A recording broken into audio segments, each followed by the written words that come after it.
Another Edu protocol that can be great to use in really any content area and with a variety of age levels is called Sketch and Tell. So this is from the Edu Protocols Field Guide 2.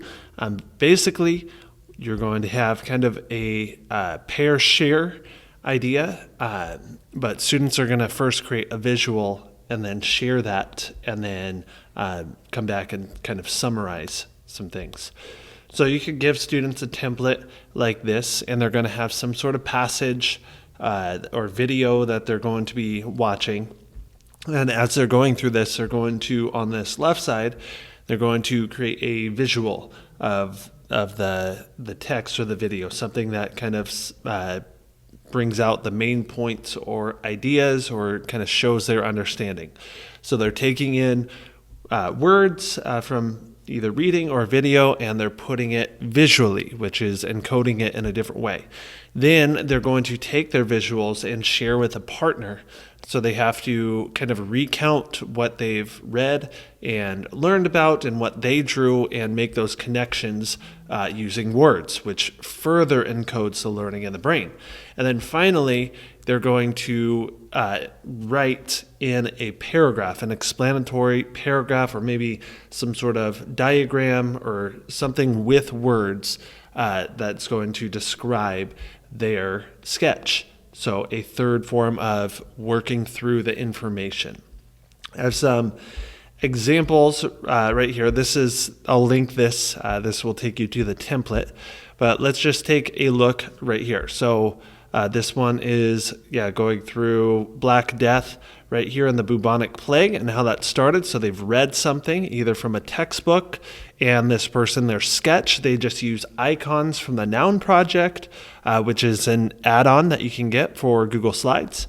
And they've just made this kind of circle right here that depicts like how this all happened.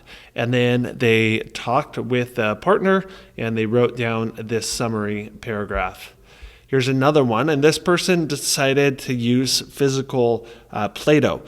You don't have to limit yourself to just drawing on Google Slides. You can do whatever works for you and your students.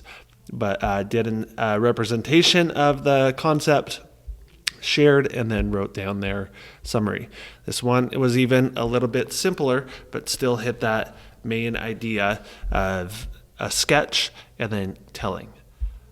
Another example right here. So this is a kind of combination right here where they're using the Frere model to think about a word, a vocabulary word, giving the definition, characteristics, examples, and non-examples, and then coming up with a sketch that represents that. So all of that was also very creative, done in Google Slides.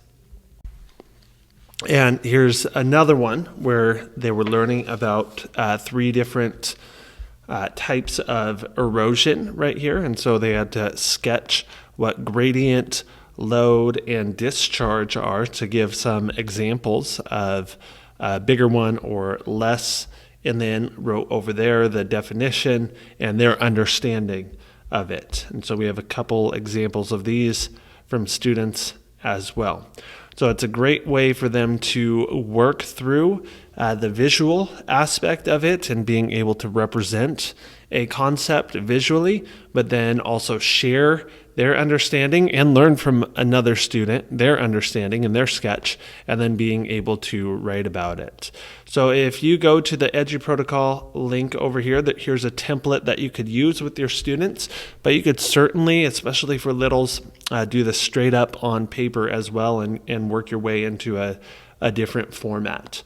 Like I said, you can use it with any topic, whether that's nonfiction or fiction, any subject area. So let me know if you decide to give this a try, because I'd love to see what you and your students come up with.